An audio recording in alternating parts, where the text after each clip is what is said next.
la préparation à l'orientation, elle débute dès la première.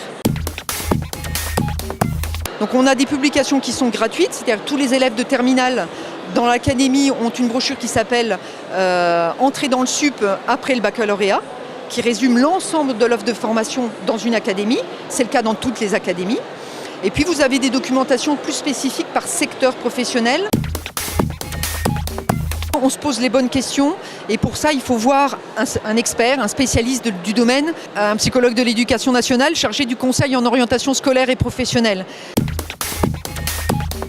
Moi je renvoie souvent les lycéens à passer un questionnaire d'intérêt, notamment au CIO. Il y a la possibilité de passer des questionnaires d'intérêt différents et après d'avoir le compte rendu par un conseiller d'orientation, psychologue de l'éducation nationale maintenant. Et à ce moment-là, ça peut être le début pour travailler le projet en partant de ce qu'il est.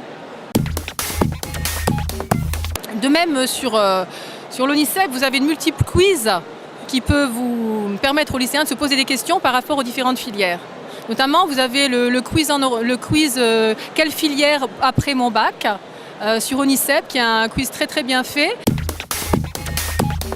Se questionner sur lui, réfléchir, aller aux journées portes ouvertes, aller au forum comme en réaction.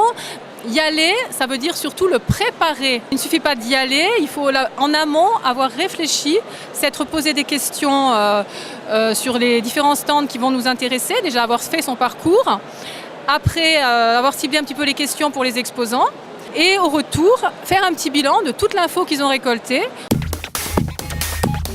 On prend conscience de cette erreur et puis on essaye de rebondir à partir de ça, quoi. Et peut-être qu'on découvre d'autres voies suite à cette erreur qu'on n'aurait pas découvert si on n'avait pas avancé.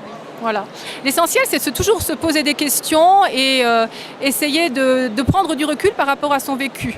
Il est toujours encore possible, bien sûr, de modifier un projet.